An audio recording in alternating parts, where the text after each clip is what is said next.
اعوذ باللہ من الشیطان الرجیم بسم اللہ الرحمن الرحیم رب اشرح لی صدری ویسر لی امری واحلل عقدۃ من لسانی یفقہوا قولی رب زدنی علما۔ سورہ بقرہ کی آیت نمبر 248۔ وقالا اور کہا لہم انہیں نبیہم ان کے نبی نے انا بے شک آیا نشانی ملک ہی اس کی بادشاہت کی آیات یاکم التابوت کہ آ جائے گا تمہارے پاس تابوت فیہ جس میں سکینۃ من ربکم تسکین ہے تمہارے رب کی طرف سے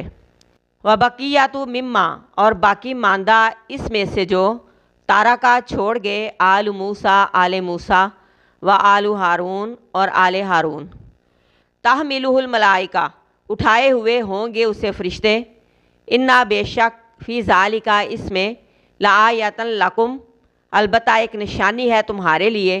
ان اگر کنتم مومنین ہو تم ایمان لانے والے۔ اور ان کے نبی نے ان سے کہا کہ بے شک اس کی حکومت کی علامت کہ تمہارے پاس تابوت آ جائے گا۔ بعض روایات میں ہے کہ انہوں نے خود کہا تھا کہ ہم نہیں مانیں گے جب تک کہ کوئی نشانی نہ آ جائے، تو نبی نے کہا کہ نشانی یہ ہے کہ تمہارے پاس تمہارا تابوت واپس آ جائے گا۔ ان پر ایک قوم نے حملہ کیا اور اس حملے میں جب بنی اسرائیل کے بچوں کو قتل کر دیا گیا، ان کو گھروں سے نکالا گیا، تو وہاں ان سے ان کا ایک خاص تابوت صندوق بھی چھین کر لے گئے۔ ان سے کہا گیا کہ اس حکومت میں وہ تابوت تمہیں واپس مل جائے گا، اس تابوت میں تمہارے رب کی طرف سے تسکین ہے، اور جو آل موسیٰ اور آل ہارون چھوڑ گئے ہیں اس میں سے کچھ چیزیں اس تابوت میں بطور نشانی کے ہیں۔ تورات کی تختیاں جو موسیٰ علیہ السلام لے کر آئے تھے، تورات کا نسخہ بھی تھا، موسیٰ علیہ السلام کا عصا، جوتا،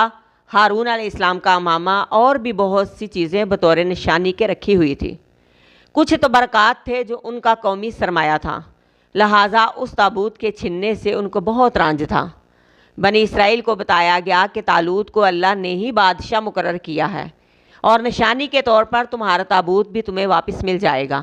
اس پر وہ مان گئے اور ساتھ چل پڑے۔ ان سے کہا گیا کہ وہ تابوت تمہارے دشمن سے فرشتے اٹھا کے لائیں گے، یقیناً تمہارے لیے اس میں نشانی ہے اگر تم ماننے والے ہو، یعنی تم میں ایمان ہوگا تبھی تو تم ان نشانیوں کو مانو گے۔